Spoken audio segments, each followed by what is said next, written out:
Charleston Port records from 1798 list the arrival of a child described simply as female, 8 years, hair white as lamb's wool, purchased from a Barbados estate sale.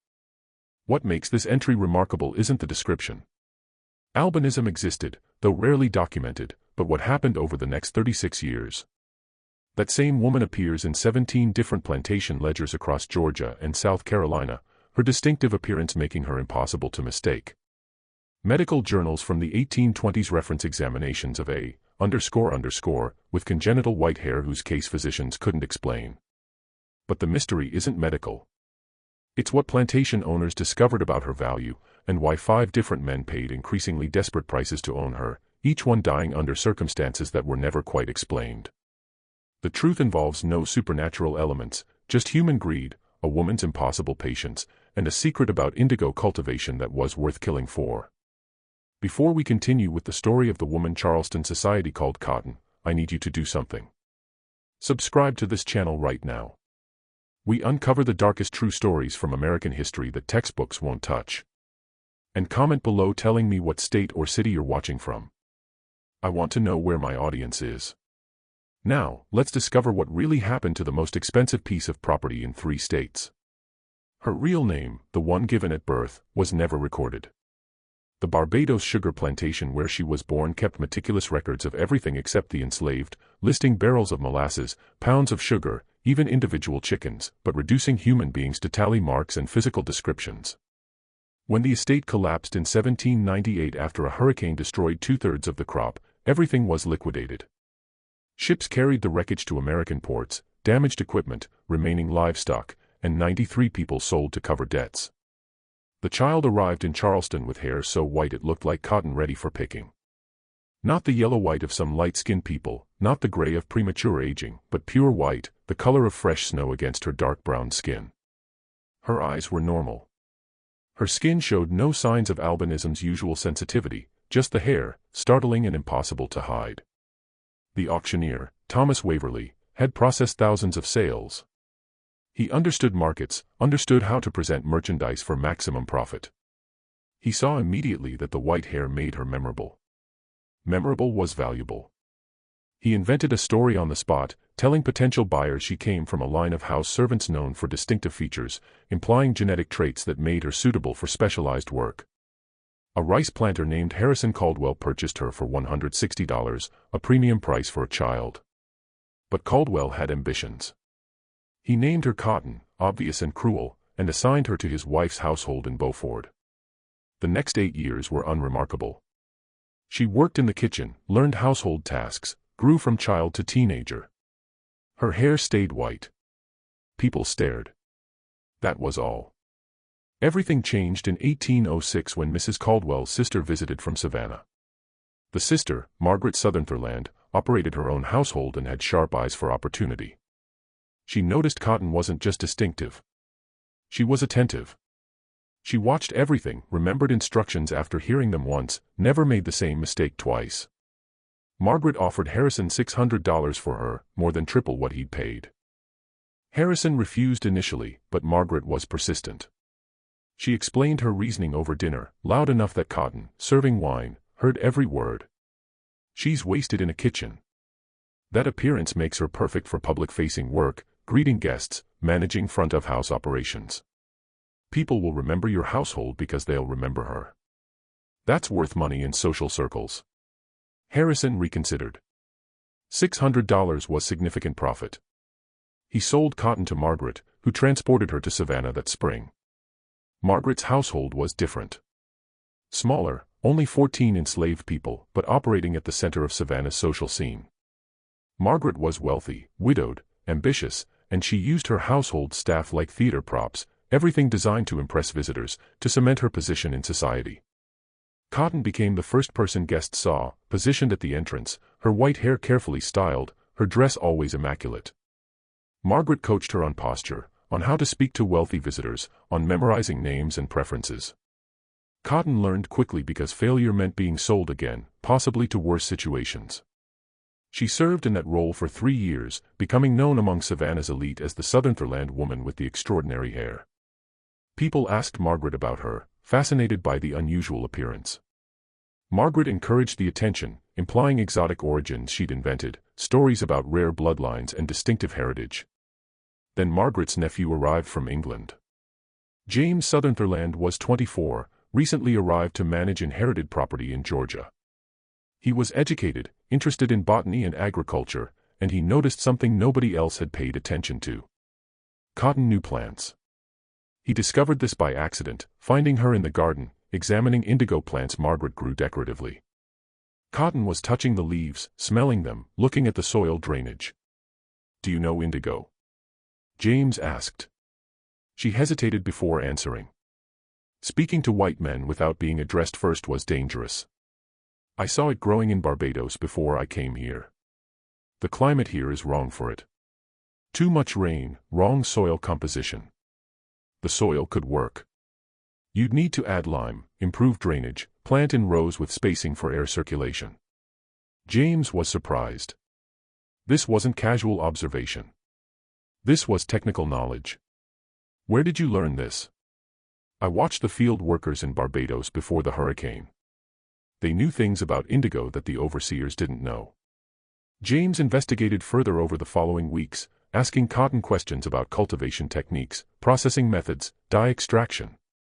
Her knowledge was extensive and specific, information that could be worth substantial money if indigo could be profitably grown in Georgia. Indigo had been a major crop in South Carolina during the previous century, but production had declined as cotton became more profitable. However, European markets still paid premium prices for quality indigo dye. If someone could successfully revive cultivation, the profits would be enormous. James became obsessed with the idea.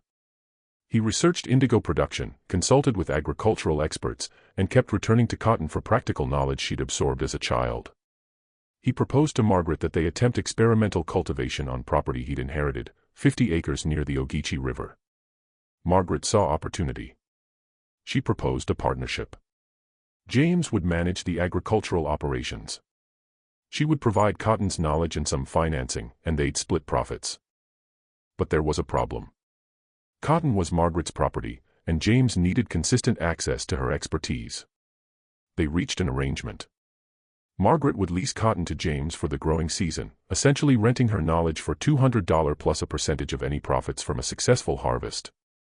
This arrangement, documented in letters between James and Margaret, was the beginning of Cotton's value transformation. She wasn't just distinctive property anymore. She possessed knowledge that could generate substantial wealth. The experimental indigo crop was planted in April 1809 on James Sutherland's property. 47 acres were cleared and prepared according to specifications Cotton provided. James hired 12 people to work the fields, but Cotton supervised the actual cultivation, spacing, watering, soil treatment. James gave orders, but everyone understood they came from Cotton's knowledge. The arrangement was unusual enough to attract attention. Other planters heard about it, curious about the white-haired woman who knew indigo secrets. Some were skeptical, dismissing it as foolishness, taking agricultural advice from enslaved property. Others were intrigued, wondering if there was profit in knowledge that had been lost as indigo production declined. The crop grew well. By July, the plants were thriving, showing none of the diseases and growth problems that had plagued previous Georgia indigo attempts. James documented everything, keeping detailed notes about techniques Cotton suggested, results they observed, adjustments they made. Then 3 things happened in rapid succession, each one escalating tensions. First, a planter named Vincent Morrow visited the property in August, examining the crop and asking detailed questions. Morrow operated extensive holdings in South Carolina and had been trying unsuccessfully to revive indigo cultivation for years. He offered James $2,000 for cotton outright, specifically stating he wanted access to her knowledge about indigo processing. James refused, but word of the offer spread. $2,000 for a single enslaved woman was extraordinary. It signaled that cotton possessed value beyond normal property calculations. Second, Margaret Sutherland received a visit from a physician named Dr. Nathaniel Cross, who had heard about the unusual, with white hair and agricultural knowledge. Cross wanted to examine Cotton to document her case for a medical paper he was writing about hereditary characteristics in the colored races. He offered Margaret $300 for access. Margaret considered accepting. $300 for a few hours of examination seemed like easy profit, but something made her hesitate. The timing, coming right after Morrow's offer, felt coordinated. She declined. Third, and most ominously, James received an anonymous letter in late August, delivered to his property by a writer who wouldn't identify himself. The letter was brief: the indigo knowledge she possesses was stolen from its rightful owners. Return her to Barbados authorities or face legal consequences. James showed the letter to Margaret. They discussed its implications. The claim about stolen knowledge was legally meaningless. Enslaved people couldn't own intellectual property, but the letter suggested someone was tracking Cotton's history. Someone who saw her value and wanted to disrupt James's operations. They decided to increase security, keeping Cotton at the property rather than allowing her to move between locations. James hired 2 additional guards. They said nothing publicly, trying to avoid drawing more attention. The harvest approached in September. Indigo processing was complex. Timing was critical. Methods were precise. Mistakes could ruin the entire crop. Cotton supervised every step, directing workers through cutting, bundling, fermenting, and dye extraction. James watched, documented, learned.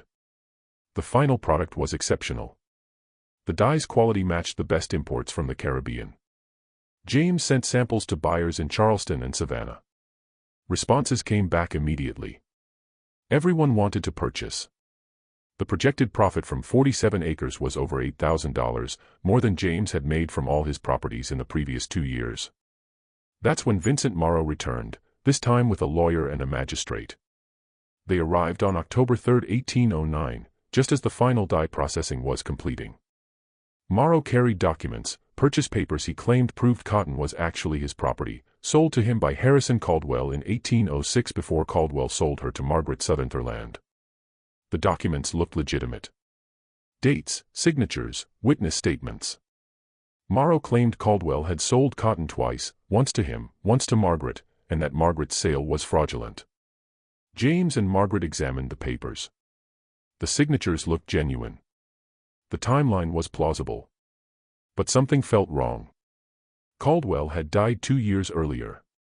He couldn't testify about which sale happened first. The magistrate, a man named Robert Thornton, reviewed the documents. Under Georgia law, property disputes required evidence. Both sales appeared documented. Without Caldwell to testify and without clear proof of which transaction occurred first, Thornton had to make a judgment. He ruled in Morrow's favor, citing that Morrow's documents included a witness statement from a Charleston notary, while Margaret's sale had been processed informally. Cotton was to be transferred to Morrow's custody immediately, pending any appeal Margaret might file. Margaret was furious. She recognized the situation for what it was. Morrow had fabricated documents, probably forging Caldwell's signature, specifically to steal Cotton now that her knowledge had proven valuable. But proving forgery would take months, require extensive legal proceedings, and Morrow would have Cotton during the entire process. James pulled Margaret aside. If he takes her, we lose everything. He'll extract all the indigo knowledge, use it for his own operations, and we'll never see any of that $8,000. What are you suggesting? That we don't let him take her. Margaret understood immediately what he meant. Not legal resistance. Physical resistance. Hide Cotton, claim she'd run away, create enough confusion that Morrow couldn't easily take possession. But before they could act, Cotton herself did something unexpected. She walked directly to Vincent Morrow, looked him in the face, and said clearly, "I won't work for you. You can own me legally, but I won't share what I know about indigo. You'll have property that refuses to be profitable." Morrow smiled. "You'll work or face consequences. I've survived worse than anything you'll do. And knowledge can't be beaten out of someone. You need cooperation." "I won't cooperate." It was the first time anyone had heard her speak so directly to a white man. The magistrate looked uncomfortable. James and Margaret were shocked. Morrow's smile faded. "We'll see about that," Morrow said. "Load her into the wagon." 2 men Morrow had brought moved toward Cotton. That's when the situation exploded in violence nobody anticipated, violence that came not from Cotton, but from the 12 field workers who had spent months learning from her, who understood exactly what her knowledge meant for their own survival. The workers didn't attack, that would have meant immediate execution for everyone involved. Instead, they created chaos. Tools dropped loudly. Someone knocked over a vat of processed indigo dye. Another person started shouting about a fire that didn't exist. In the confusion, Cotton moved quickly toward the tree line bordering the property. James made a split-second decision. He shouted for everyone to help contain the fire, directing attention away from Cotton's movement. By the time Morrow realized what was happening, Cotton had disappeared into the woods. Morrow demanded immediate search. The magistrate, now deeply uncomfortable with the entire situation, authorized it, but only until nightfall. He wasn't going to deputize a manhunt for a property dispute. Morrow's men searched for 3 hours, finding nothing. Cotton was gone. What nobody understood initially was that she hadn't run far. She was hiding less than a quarter-mile from the main house in a storage building used for tobacco drying that sat abandoned. She stayed there for 4 days. Food and water were brought secretly by one of the field workers, a woman named Patience who had been at the property since before James's arrival. During those 4 days, everything shifted. Morrow filed legal complaints demanding James and Margaret be charged with aiding an escape. Margaret hired a lawyer who filed counter-complaints questioning Morrow's documents. The magistrate, regretting his hasty ruling, ordered both parties to appear in Savannah court in 2 weeks with all evidence. James sent urgent letters to contacts in Charleston trying to verify Morrow's purchase documents. He learned that Morrow had financial problems, substantial debts from failed agricultural ventures. The indigo operation was his attempt to recover losses, and Cotton's knowledge was central to that plan. Meanwhile, Cotton remained hidden, and during those 4 days, she made calculations about her situation. She understood the legal reality. Whoever won in court would own her. Running meant being caught eventually. Staying hidden indefinitely was impossible. But she had leverage nobody else recognized. The indigo knowledge in her memory was worth thousands of dollars, but only if she cooperated. Morrow needed her willing participation to profit. James needed her to complete current operations and train others. Margaret needed her to justify the legal expenses of fighting Morrow. On the 5th day, Cotton emerged from hiding. She walked directly to James's house early in the morning and asked to speak with him and Margaret together. "I have a proposal," she said. They listened, surprised by her directness. "Everyone wants my knowledge about indigo. Morrow wants it. You want it. Probably others will want it once they hear about the profits. But knowledge can't be stolen if I refuse to share it. So here's what I'm offering. I'll teach 3 people everything I know about indigo cultivation and processing, complete knowledge transfer. But I choose who learns, and I need guarantees." James frowned. "You're enslaved property. You can't make demands. I can make offers. You need my cooperation. That gives me something to bargain with, not freedom. I understand that's legally impossible right now. But treatment guarantees. Written into whoever owns me. Limits on being sold again. Limits on what work I can be forced into. Written protections." Margaret was intrigued despite herself. Written protections are worthless. Property has no enforceable rights. Then write them as limitations on ownership. This property shall not be sold outside Georgia. Shall not be subjected to field labor. Shall not be made available for medical examination. Property can have restrictions that lower sale value but protect the property itself. It was clever. Self-imposed limitations that reduced Cotton's theoretical value but increased her practical security. James and Margaret exchanged glances. "And if we agree to these terms, you'll teach others your indigo knowledge?" James asked. "Everything I know. Complete transfer. Which means you don't need to keep me permanently after the knowledge is transferred. You could sell me to someone who wants a distinctive house servant, which is less complicated than owning someone with valuable agricultural expertise." The calculation was clear. Cotton was offering to decrease her own long-term value in exchange for short-term security and control over knowledge distribution. She was trying to make herself less valuable to people like Morrow while making herself useful enough to James and Margaret that they'd protect her during the transfer period. Margaret smiled despite the situation. "You've thought about this carefully." "I've had nothing but time to think for 14 years. Can we make this arrangement?" James considered. The legal battle with Morrow would cost money regardless. If they won, they'd have cotton, but she might refuse to cooperate, making ownership worthless.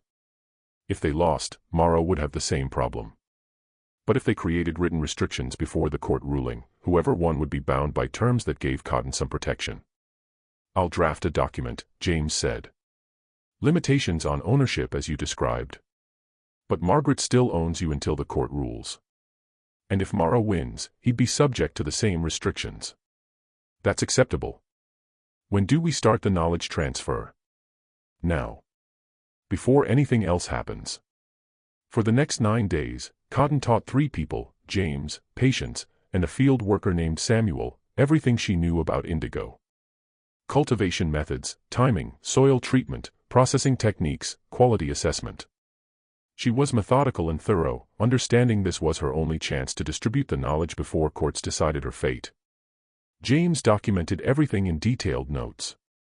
By day 7, he had enough information to replicate the operation without Cotton's presence. By day 9, Patience and Samuel could explain the entire process start to finish. The court hearing happened in Savannah on October 19, 1809. Both sides presented evidence. Margaret's lawyer demonstrated problems with Morrow's documents. The witness signature didn't match the notary signature on file in Charleston. The paper type wasn't used until 1807, after the claimed 1806 sale. The wax seal was wrong for the period. Morrow's documents were forgeries. The magistrate ruled in Margaret's favor. Cotton remained her property. Morrow was ordered to pay legal costs and was suspected of fraud, though charges weren't formally filed. But the situation had changed fundamentally. Cotton's knowledge was no longer unique. 3 other people now possessed it. Her value had decreased exactly as she'd planned, and the written restrictions James had created were now part of her documentation, limitations that would follow her through any future sale. Margaret kept cotton for another 3 years, during which the indigo operation continued successfully. James trained additional workers using the documented knowledge. The operation expanded to 90 acres, generating substantial profits. In 1812, Margaret died unexpectedly from illness. Her estate was liquidated. Cotton was sold to a Charleston merchant named Stephen Harwick for $700, significantly less than what Morrow had offered, largely because the written restrictions limited her utility for most buyers. Harwick purchased her specifically as a distinctive house servant, someone memorable to greet visitors at his Meeting Street residence. The indigo knowledge was irrelevant to him. He wanted the visual impact of her appearance, nothing more. Cotton served in that role for 9 years, becoming a familiar presence in Charleston's social circles. She was known, remembered, but no longer exceptional, just unusual-looking property performing household duties. In 1821, Harwick fell into debt from bad investments. Everything was sold at auction. Cotton, now 31 years old, was purchased by a widow named Eleanor Pritchard for $420. Eleanor was 68, in declining health, with no heirs and modest wealth. She needed household help and wanted someone distinctive enough to demonstrate she still maintained proper social standards despite her reduced circumstances. Cotton served her until Eleanor's death in 1824. At Eleanor's estate sale, Cotton was sold to a cotton factor named James Winslow for $360. The price kept dropping as the restrictions accumulated and Cotton aged into her 30s. She was becoming expensive to maintain relative to her utility. Winslow kept her for 2 years before selling her to a boarding house operator named Martha Keene for $290. By this point, Cotton was 34. Her white hair was distinctive but no longer caused much comment in Charleston, and the indigo knowledge that had once made her extraordinarily valuable was now widely distributed information. She had successfully made herself unremarkable. Martha Keene operated a boarding house on East Bay Street, catering to travelers and temporary residents, ship captains, merchants passing through, occasionally families relocating. Cotton worked as house manager, supervising 3 other enslaved people, maintaining rooms, managing supplies, interacting with guests. It was stable, unglamorous work. Martha was pragmatic rather than cruel, interested in operational efficiency rather than social display. She had purchased Cotton for practical reasons, experienced house servants were valuable, and the written restrictions that lowered Cotton's market price didn't matter for Martha's purposes. For 7 years, Cotton lived in relative stability. No threats of medical examination, no agricultural exploitation, no drama about indigo knowledge. She was in her late 30s. Her hair was still white, but now assumed to be premature graying. Her appearance was familiar enough that guests barely commented. Then in 1833, a guest arrived who recognized her. Dr. Nathaniel Cross checked into the boarding house for a 3-week stay while conducting business in Charleston. He was older now, 61, but still practicing medicine and still interested in unusual anatomical cases. He had never forgotten the white-haired woman he tried to examine in 1809, the one Margaret Sutherland had refused him access to. He recognized Cotton immediately, despite 24 years passing. Her appearance hadn't changed dramatically. She looked perhaps 40, which was about right for someone actually 39. But Cross remembered her distinctly. Over dinner the first evening, he engaged Martha in conversation. "Your house servant, the woman with white hair. I encountered her years ago in Savannah. Unusual case. I wanted to examine her for a medical paper, but the owner declined." Martha was polite but uninterested. "She's been with me 7 years. Excellent worker. I'm updating that research. I'd still be interested in a medical examination. I'd pay $50 for an afternoon of study." Martha considered. $50 was substantial money for essentially renting Cotton out for a few hours. What would this examination involve? Measurements, observation, sample collection, hair, skin. Non-invasive procedures. Pure scientific inquiry. Cotton, serving the meal, heard every word. After dinner, she approached Martha privately. "Please don't agree to that examination." Martha was surprised. "He's offering good money. He's interested in my case because he thinks my white hair indicates something medically unusual. He'll want extensive study. And if he publishes findings with my name and description, it will attract attention. Other physicians. Other people who remember the indigo situation. I've spent 14 years becoming unremarkable. This would undo all of that." Martha saw the logic. $50 was tempting, but complications that arose from attracting attention could be more expensive. "I'll decline." She did politely, and Cross accepted the refusal without argument. But he didn't leave Charleston as planned. Instead, he extended his stay, and Cotton noticed him observing her carefully whenever she was visible, taking notes in a small journal. On his 10th day in residence, Cross approached Cotton directly while she was working in the boarding house garden. "I remember you more specifically than I indicated to Mrs. Keene," he said. "Savannah, 1809. Margaret Sutherland's household. You were involved in an indigo operation that generated significant profit. There was a legal dispute, some kind of confrontation. I followed the case with interest at the time." Cotton continued working, not responding. "What fascinates me isn't the agricultural knowledge, that's been documented by now. I'm sure others learned what you knew. What interests me is the cognitive question. How does someone born into slavery in Barbados acquire technical agricultural knowledge typically held by planters and overseers? The answer has implications for current debates about racial capacity for learning." Cotton set down her gardening tools. "You're asking how I learned indigo cultivation." "Precisely. I watched people who knew. I remembered what I saw. That's all. But the capacity for observation and retention at that level is unusual. It suggests cognitive capabilities that many physicians believe are impossible in the colored races. Your evidence contradicts prevailing theories. That's why I want to examine you. Not for the white hair, that's incidental. For the documented intelligence." It was the most direct anyone had been about the actual issue. Cotton understood the danger immediately. If Cross published a paper about unusual cognitive capacity in A with documented technical knowledge, it would attract exactly the kind of attention she'd spent years avoiding. "If you publish anything about me, I'll deny everything. I'll claim I never worked with indigo, that records were falsified, that the entire story was fabricated. I'll make your paper worthless." Cross smiled. "That would be fascinating in itself. The strategic thinking required to understand how to undermine a medical paper demonstrates exactly the intelligence I want to document."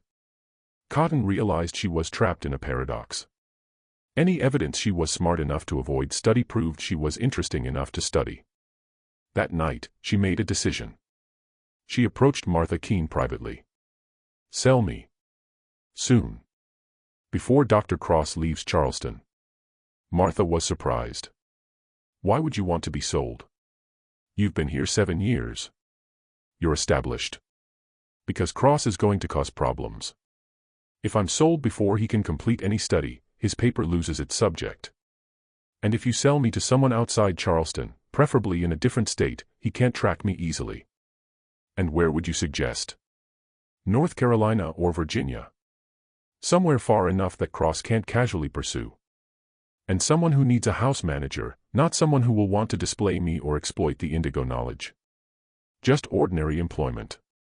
Martha considered. "I'd lose a valuable worker. You'd gain whatever sale price I bring, and you'd avoid potential complications from Cross's attention. If he publishes and other physicians become interested, your boarding house becomes associated with a medical curiosity that might attract the wrong kind of attention." It was practical reasoning that appealed to Martha's businesswoman sensibility. She agreed. Within a week, through contacts in the Charleston merchant community, Martha arranged a sale to a tobacco merchant named Richard Grayson in Richmond, Virginia. The price was $330, slightly more than Martha had paid 8 years earlier because Grayson needed experienced household management and the restrictions that limited other buyers didn't concern him. Cotton was transported to Richmond in November 1833. By the time Dr. Cross realized what had happened, she was gone, and Martha politely declined to provide information about the sale destination. Cross published his paper anyway, titled Observations on Cognitive Capacity in an Unusual Case, describing a with white hair and documented agricultural expertise observed in Georgia and South Carolina, 1809 to 1833. The paper attracted minimal attention, largely because Cross couldn't provide current location or access for verification. It was filed away in medical archives, occasionally referenced, but ultimately treated as an interesting but unverifiable anecdote. Cotton reached Richmond and began work in Richard Grayson's household. She was 43 years old. Her hair was completely white now, and she looked perhaps 50. She was aging normally, becoming ordinary, exactly what she'd worked toward for 25 years. Just when it seemed Cotton had finally achieved the unremarkable existence she'd fought for, something happened that would expose the one secret she'd protected more carefully than any indigo knowledge. The truth about what happened to Vincent Morrow after he lost the 1809 court case. Because 3 years after Cotton arrived in Richmond, a letter reached her from Georgia, delivered by a traveling merchant who had been paid to track her down. The letter was from Patience, the field worker who had helped hide her in 1809, and it contained a confession that changed everything Cotton thought she understood about her own story. The letter reached Cotton in March 1836, delivered to the Grayson household by a merchant named Thomas Webb, who had been paid $20 to locate and deliver it personally. Webb knew only that he was carrying correspondence to a woman with white hair working in Richmond, and it had taken him 4 months to track her down through merchant networks and discreet inquiries. Cotton accepted the letter with trembling hands. She recognized immediately that something was wrong. Nobody sent letters to enslaved people unless circumstances were extraordinary. She waited until evening, until her duties were complete and she was alone in the small room she occupied off the kitchen, before breaking the wax seal. Patience's handwriting was unsteady. She had learned to write only recently, taught by a free black teacher who held secret literacy classes, but the words were clear enough. The letter began, "I am dying. The doctor says I have maybe 2 months. I need to tell you something before I die because it's bothered me for 27 years and I can't go to my grave carrying it alone." Cotton's hands shook as she continued reading. "Vincent Morrow didn't die in the accident like everyone believes. We killed him. Not you. You didn't know. It was me and Samuel and 4 others. We did it deliberately 2 weeks after the court case, and we made it look like his wagon went off the road into the river. But we broke the axle first. Made sure it would fail on that curve. Made sure he'd drown before anyone could pull him out. We did it because we understood what you didn't. That as long as Morrow was alive, he'd keep coming after you. Keep trying to get the indigo knowledge. Keep causing trouble. So we eliminated the problem." Cotton stopped reading, her heart pounding.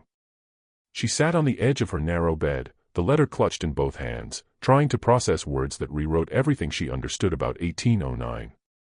She remembered hearing about Morrow's death in November that year. It had been reported as a tragic accident. His wagon had broken down on a muddy road near the Ogeechee River, gone into the water during a rainstorm. Morrow had drowned before anyone could help. The news had reached James Sutherland's property 3 days after it happened. She had felt relief at the time, guilty relief that the threat was gone, that she wouldn't have to worry about Morrow fabricating more documents or attempting another legal challenge. She had never suspected murder. The letter continued, and Patience's words became more detailed, more confessional. We planned it for a week. Samuel knew the roads Morrow traveled. He'd been hired out for wagon repair work, and he understood axles, understood exactly where to weaken one so it would hold for a few miles, then fail at a specific point. We chose the curve near the Ogeechee because everyone knew that road was dangerous in rain, because wagons had gone into the river there before, because nobody would question it. We waited for rain. It came on November 18th, heavy afternoon storm. Morrow was traveling back from Savannah to his property. We knew his route. Samuel had already weakened the axle 3 days earlier when Morrow's wagon was at a blacksmith shop. Samuel was working there temporarily, had access to tools and the wagon, and nobody questioned a black man doing repair work. The axle held until the curve. We were watching from the trees. We heard it break, heard the wagon tip, heard Morrow shouting as it went into the water. The river was high from rain. Current was strong. His wagon overturned, trapping him underneath. We could have helped. We could have pulled him out. We watched him drown instead. It took maybe 4 minutes. 4 minutes of him struggling, shouting, then going quiet. We waited another 10 minutes to be certain. Then we left. A farmer found the wreckage the next morning. Everyone assumed it was an accident. Nobody investigated carefully. White men died in wagon accidents regularly, and Morrow wasn't important enough for anyone to care about details. Cotton felt cold spreading through her chest. She had known these people, Patience, who had brought her food during those 4 days of hiding, Samuel, who had learned indigo processing with such careful attention, for others whose names Patience hadn't mentioned, probably for their own protection in case this letter was ever discovered. The letter's tone shifted. You need to understand why we did this. The knowledge you shared with James and Samuel and me, that wasn't just about indigo. That was about dignity. You showed us that our knowledge had value, that we knew things planters didn't know, that our minds were worth something beyond labor. When Morrow tried to steal that, tried to take you and exploit what you knew, he was telling us that nothing we knew mattered, that we had no right to knowledge. We couldn't let that stand. We knew you'd never agree to killing him. You were always careful, always trying to make yourself less valuable, less threatening. But sometimes threats don't go away by hiding. Sometimes you have to eliminate them. So we made that choice for you, and we've carried it for 27 years. Never telling anyone, never even talking about it among ourselves after it was done. Samuel died last year. Heart gave out while he was working in the fields. He was 63. Before he died, he made me promise I'd tell you the truth. He said, she deserves to know that her safety came at a cost. We murdered a white man to protect her. All 6 of us could have been hanged if anyone had discovered the truth. We accepted that risk because what you gave us, the knowledge, the dignity, the proof that we had minds worth respecting, was worth protecting. I don't regret it. None of us ever did. But you should know the truth. If I die without telling you, then I die carrying something that's partly yours to carry. I'm 59 years old. I've lived almost 30 more years than I expected to live. And every one of those years I've known I was a murderer. It doesn't bother me the way people say it should. I sleep fine. But I wanted you to know. The letter ended with Patience's signature, shaky but deliberate. Cotton sat holding the letter for over an hour, not moving, barely breathing. Her small room was dark except for a single candle. Outside, she could hear the sounds of Richmond at night, distant voices, horses on cobblestones, the occasional bark of a dog. She thought about Vincent Morrow drowning in the Ogeechee River. She tried to remember what he looked like. Thin face, sharp eyes, expensive clothes that were slightly worn at the edges, the appearance of wealth maintained despite financial problems. He had been perhaps 40 years old when he died. He had been desperate, certainly, probably cruel, given how he'd planned to exploit her. But did desperation and cruelty justify murder? She thought about Patience and Samuel and 4 others whose names she'd never know, watching from the trees as a man drowned. What had they felt? Relief? Guilt? Satisfaction? Fear that someone would discover what they'd done. She thought about the risk they'd taken. Murdering a white man was among the most dangerous things enslaved people could do. If discovered, all 6 would have been executed, probably tortured first as example and deterrent. They had accepted that risk to protect her, to protect knowledge, to protect something intangible about dignity and worth. Cotton realized she was crying, though she couldn't articulate exactly why. Grief for Morrow? Gratitude for protection? Horror at violence done in her name? Guilt that she'd benefited from murder without knowing? All of those things mixed together into something too complex for simple emotion. She stood slowly, walked to the fireplace in the kitchen where coal still glowed from evening cooking. She held the letter over the heat, watching it catch fire, watching Patience's confession burn, evidence destroyed. Nobody would ever prove what happened on that rainy November afternoon in 1809. The 6 murderers would die with their secret, and now Cotton would carry it alone. She returned to her room, lay on her narrow bed, stared at the ceiling. She didn't sleep that night. She kept thinking about the 4 minutes Morrow had struggled underwater, about Patience and Samuel watching, about the calculation they'd made that one white man's life was worth trading for her safety and their dignity. The next morning, she woke before dawn and went about her duties in the Grayson household with perfect normalcy. She served breakfast, cleaned rooms, managed household supplies, interacted with Richard Grayson and his family with appropriate deference. Nothing in her behavior suggested anything had changed. But internally, something fundamental had shifted. For 27 years, she had understood her survival as the result of her own careful strategy, distributing knowledge, managing her value, making herself unremarkable. Now she understood that her survival had also required violence she hadn't chosen and hadn't known about. Her careful planning had been insufficient. Protection had come from people who loved her enough to commit murder. Over the following weeks, Cotton tried to process this knowledge. She had no one to talk to about it. Discussing it would endanger anyone who knew. She carried it in silence, adding it to the growing weight of things she remembered but couldn't speak about. She thought about writing back to Patience, but realized she had no address, and Patience had said she was dying. By the time any letter could reach Georgia, Patience would likely be gone. And what would she say? "Thank you for murdering someone to protect me. I'm sorry you carried that guilt for decades. I wish you hadn't told me." In May 1836, 2 months after receiving the letter, Cotton learned through merchant networks that an older woman named Patience had died on James Sutherland's property in Georgia. The information came indirectly. A traveling merchant mentioned it casually while discussing business in Georgia, not knowing Cotton had any connection. Cotton felt the loss physically, like something important had been cut away. Patience had been 61, had survived decades of slavery, had carried the weight of murder for most of her adult life, and had died still enslaved on the same property where the conspiracy had begun. Cotton would never be able to ask her questions, never be able to acknowledge what Patience had done, never be able to say the things that felt important but impossible to articulate. She requested permission from Richard Grayson to attend a church service that Sunday, something she rarely did, as she had complicated feelings about religion that had been used to justify her enslavement. Grayson approved, probably seeing it as evidence of appropriate moral character.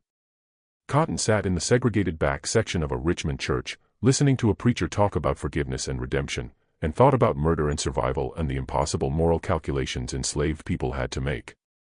She didn't pray. She wasn't certain what she believed about God or justice or any of the concepts the preacher discussed. But she sat quietly, remembering Patience, acknowledging in her own mind the debt she owed to someone who had committed violence to protect her. After the service, walking back to the Grayson household through Richmond streets, Cotton made a decision. She would carry this secret for the rest of her life. She would never tell anyone what Patience had confessed. She would protect the 6 conspirators' memories the same way they had protected her, through silence, through careful management of information, through understanding that some truths were too dangerous to reveal. But she would also never forget. She would remember Patience's shaky handwriting, Samuel's careful learning of indigo techniques, the unnamed 4 who had stood in trees watching a man drown. She would remember that her survival hadn't been purely her own accomplishment, that other people had made terrible choices so she could continue existing. For the next 8 years, Cotton worked in the Grayson household with that knowledge sitting heavy in her memory. She never spoke of it. She never gave any indication that she carried information about an 1809 murder. She simply continued her careful, unremarkable existence, aging into her 50s, her white hair now clearly the white of age rather than a unique condition. Richard Grayson died in 1844 from complications of pneumonia. He was 68 years old, had been kind in the distant, impersonal way some slave owners practiced kindness, treating enslaved people well because it made economic sense, not because he questioned the fundamental immorality of ownership. Cotton had worked for him for 18 years, longer than she'd worked for anyone else. His death meant uncertainty about her future. Grayson's estate was settled by a nephew from Petersburg, a younger man named William Grayson, who had inherited substantial property but no interest in maintaining his uncle's Richmond household. William decided to liquidate everything. The house would be sold, furniture auctioned, enslaved people distributed or sold. Cotton was 54 years old. The written restrictions that had followed her through multiple sales still applied, though by now they were almost irrelevant. She was too old for most of the exploitations they protected against. Medical examination of a middle-aged woman with white hair held no scientific interest. Agricultural knowledge about indigo was outdated. Exhibition as a curiosity required someone young and unusual looking, not someone aging into ordinariness. William Grayson sold Cotton to a Richmond lawyer named Edward Marsh for $180. The price reflected her age, her limited remaining working years, and the restrictions that technically lowered her value, even though they no longer mattered practically. Marsh purchased her because he needed experienced household management, and Cotton's reputation for competence had value. She worked for Marsh for 7 years, managing his household, supervising 2 younger enslaved women, maintaining the kind of orderly domesticity that lawyers appreciated. Marsh was methodical, precise, and largely absent. He worked long hours, traveled frequently, and cared about his household only insofar as it functioned without requiring his attention. Cotton provided exactly that. She was efficient, invisible, unremarkable. She was in her late 50s. Her hair was completely white. Her hands showed arthritis. Her movements were slower than they'd been. She looked like what she was, an aging woman who had spent decades in slavery, wearing down under the accumulated weight of years. In 1851, Marsh's financial situation changed. He had made poor investments in a railroad venture that collapsed. He needed to reduce expenses. At 61 years old, Cotton was expensive to maintain relative to her remaining productive years. Marsh sold her to a boarding house operator named Susan Hartwell for $90. The price drop was significant, from $180 to $90 in 7 years. Her value was declining rapidly as she aged past 60. Susan Hartwell purchased her because experienced household help was valuable, but she negotiated hard on price, understanding that Cotton's working years were limited. Cotton worked at Hartwell's boarding house for 3 years, cleaning rooms, managing linens, supervising kitchen work. It was harder labor than she'd done for Marsh, more physical, more demanding. Her arthritis worsened. Her back hurt constantly. She was 64 years old and feeling every year. In 1854, Susan Hartwell sold her to a small household operated by a tobacco merchant's widow for $70. Then in 1857 to another household for $55. Her price kept dropping as she aged into her late 60s, as her physical capacity diminished, as her value approached zero. In 1859, she was sold for the final time for $45 to a widow named Catherine Wells, who needed household help and wanted someone too old to run away, too worn down to cause trouble. Cotton was 69 years old. She worked for Catherine Wells for 2 years, doing increasingly light work as her physical capacity declined. She cleaned when she could, mended clothes, supervised younger workers when Catherine acquired them temporarily. She was aging into uselessness in a system that valued people only for their labor capacity. Then in April 1861, the Civil War began. Catherine's household dissolved rapidly. Her 2 sons left to fight for the Confederacy. Her resources disappeared into war financing. Her ability to maintain a household evaporated. In June 1861, Catherine fled to relatives in North Carolina, taking portable valuables and leaving everything else, including 3 elderly enslaved people who were too old to transport and too valueless to sell. Cotton found herself effectively free, not through manumission, but through abandonment. The house sat empty. The three abandoned people, Cotton, an elderly man named Joseph, and a woman named Ruth, occupied it for several weeks, uncertain what to do. Eventually, Union sympathizers in Richmond helped them relocate to a boarding house that housed free blacks and abandoned enslaved people. A precarious existence in a Confederate capital, but better than starving in an empty house. Cotton lived there through the war years, working odd jobs when she could find them, depending partly on charity from free black communities, surviving day to day. She was in her 70s, too old for most work, too worn down for anything demanding. But she was also free in the practical sense that nobody claimed ownership, nobody controlled her movements, nobody could sell her. When Union troops occupied Richmond in April 1865, formal emancipation meant little to her practically. She'd been functioning as free for 4 years already. But psychologically, legally, it meant everything. At 75 years old, she was finally, unambiguously, undeniably free. The years immediately after emancipation were chaos. Richmond was destroyed. Buildings burned, infrastructure collapsed, the economy evaporated.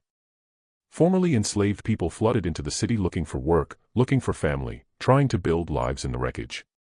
Cotton was 75 years old, which made her ancient by the standards of people who had spent decades in slavery. Most people she had known were dead.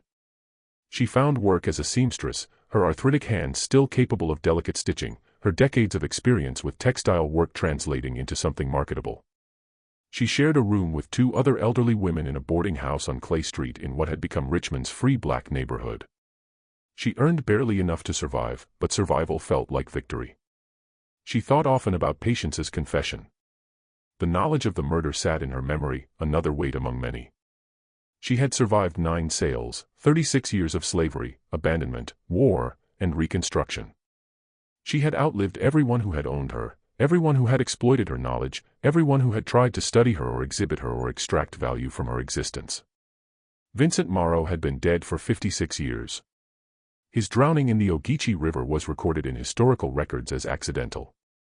Nobody questioned it. Nobody investigated.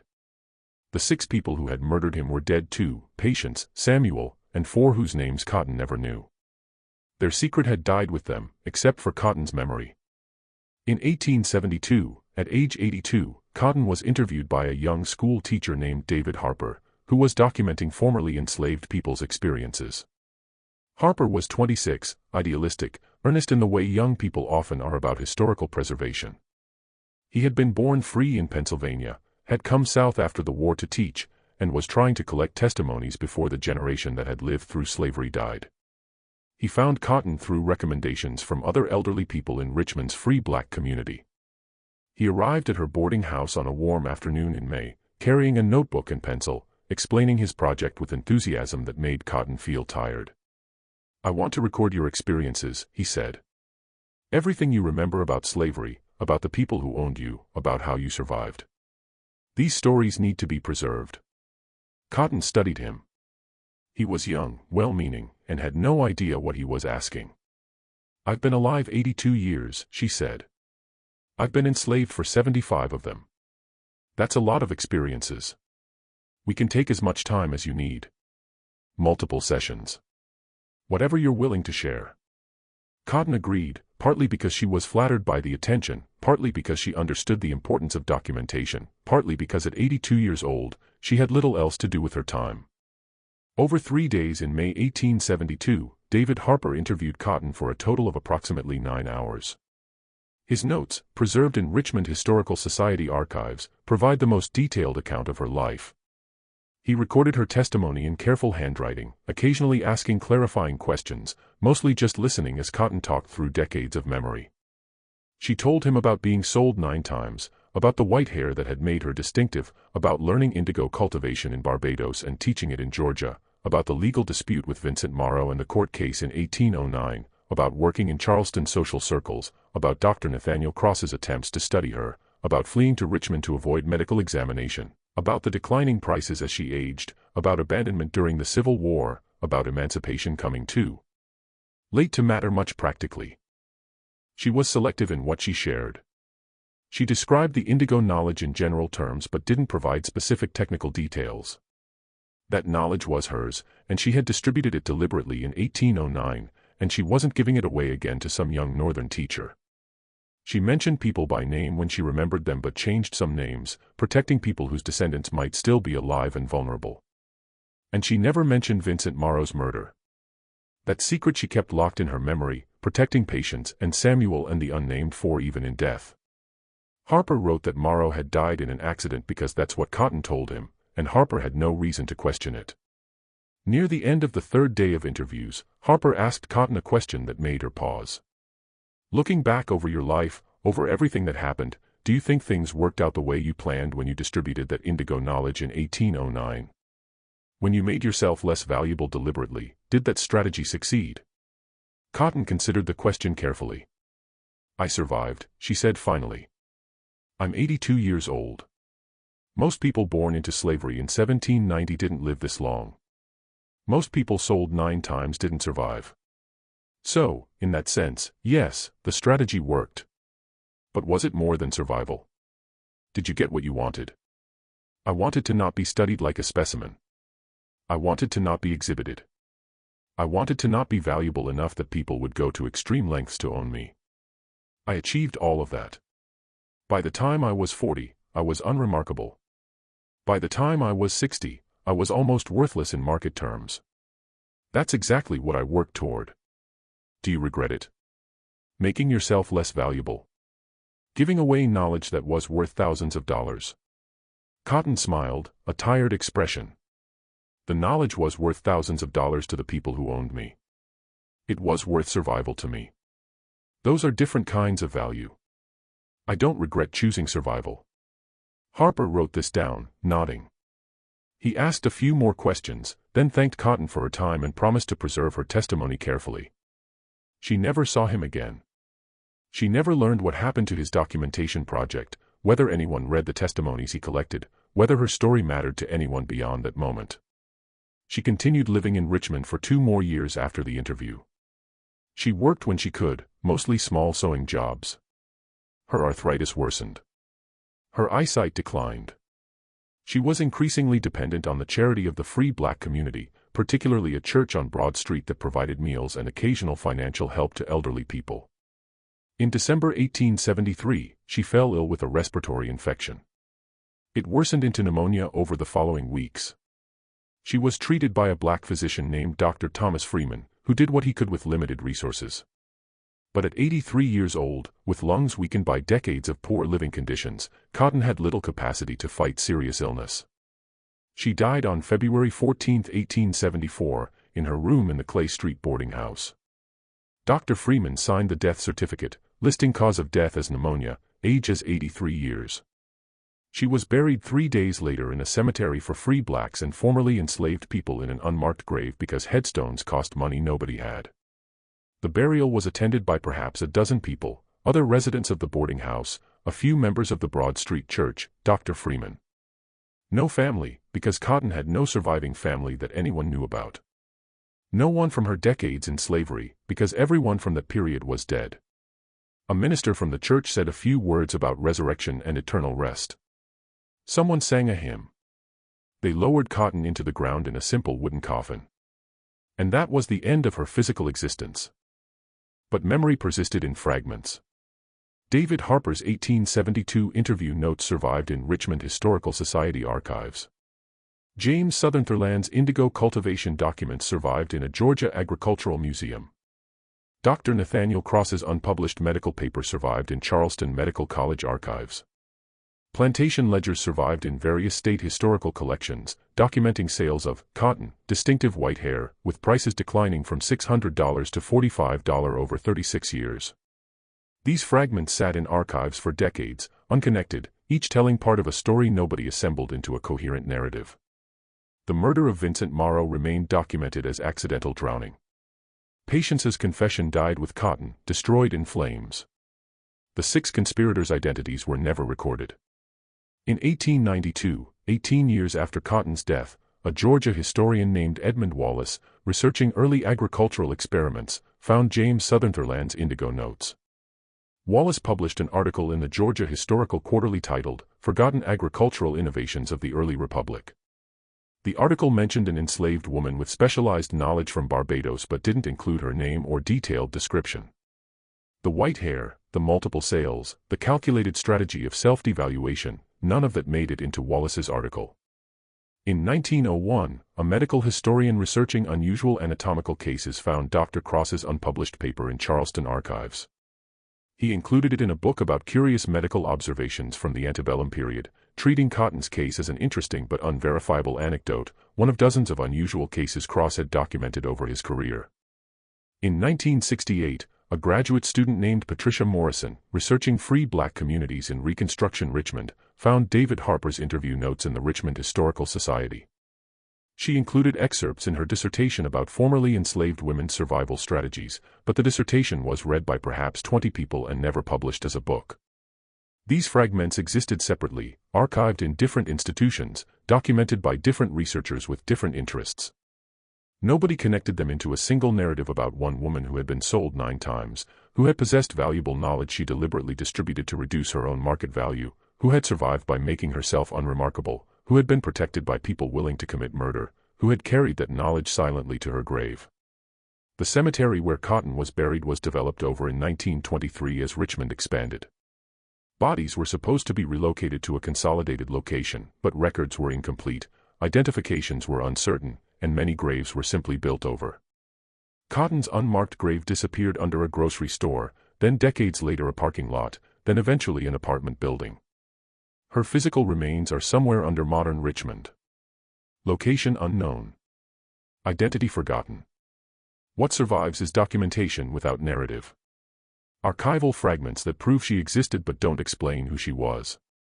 Sale records, medical observations, agricultural notes, interview transcripts, pieces of her life scattered across multiple archives in multiple states, waiting for someone to connect them.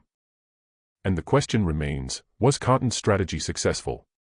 She survived 9 sales, multiple threats of exploitation, decades of slavery, and died free at 83. She achieved the unremarkability she worked toward, making herself invisible enough to survive. But survival required violence she didn't choose, protection from people who loved her enough to murder, secrets that followed her to her grave.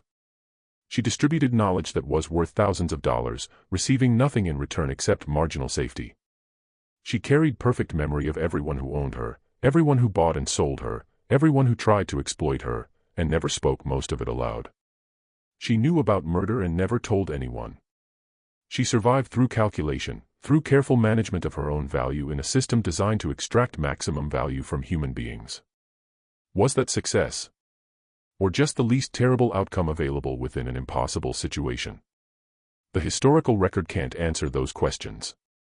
We have facts, dates, prices, locations, events.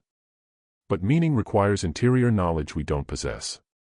Cotton left no detailed memoirs, no extensive testimony beyond Harper's brief interview. We know what happened to her, but not how she felt about what happened. Not what calculations ran through her mind. Not what she believed about justice or revenge or survival. We know she existed. We know she was remarkable. We know she worked deliberately to become unremarkable.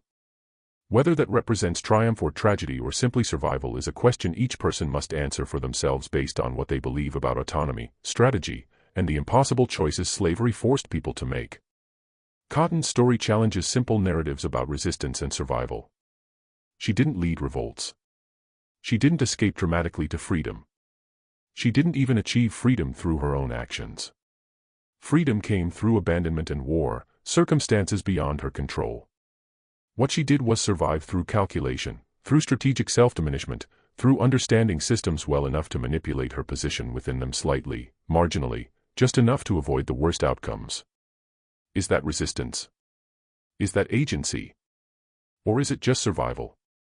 Doing what had to be done to exist another day, another year, another decade. The answer probably depends on what we need the story to be, what lessons we want to draw, what beliefs we hold about human capacity for strategy and resistance under conditions of total domination. What seems undeniable is that Cotton was intelligent, calculating, and strategic in ways that contradict every justification slavery's defenders offered for the institution. She possessed knowledge planters valued. She understood market dynamics well enough to manipulate her own price. She made choices about knowledge distribution that demonstrated sophisticated understanding of economic systems. She survived through cognitive abilities that slavery's entire ideological structure insisted were impossible for enslaved people to possess. Her existence was evidence against slavery's foundations. But that evidence was scattered, archived, fragmented, never assembled into a narrative that could challenge anything. She was proof that the system was built on lies, but proof that nobody saw, that remained buried in archives for over a century. And maybe that's the final tragedy. Not that Cotton died in obscurity, many people do. Not that her story was fragmented, many stories are. But that her remarkable life, her strategic survival, her devastating intelligence existed as evidence of slavery's cruelty and contradiction, and nobody assembled that evidence into an argument that mattered while it could have mattered. She survived. She was free when she died. She outlived everyone who owned her. In those limited terms, she succeeded. But the larger questions about justice, about restitution, about whether survival counts as victory when survival required such terrible compromises, those questions remain unanswered, perhaps unanswerable, certainly unresolved. What do you think about Cotton's story? Was her strategy of deliberately decreasing her own value successful, or was it just the least terrible option available? And what about Patience's confession? Was protecting Cotton from knowledge of the murder actually mercy? Or did Cotton deserve to know the full cost of her survival? These are questions without easy answers. Questions that require us to think carefully about autonomy, violence, protection, and what counts as success when all your choices are constrained by systems designed to destroy you. Leave your thoughts in the comments below. If you found this story as complex and troubling as I did, subscribe to this channel and hit the notification bell so you never miss the difficult historical stories we uncover every week.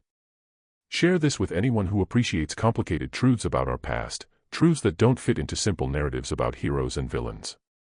Until next time, remember that history is full of people whose stories challenge everything we think we know about survival, resistance, and what it means to live with dignity under conditions designed to deny dignity entirely.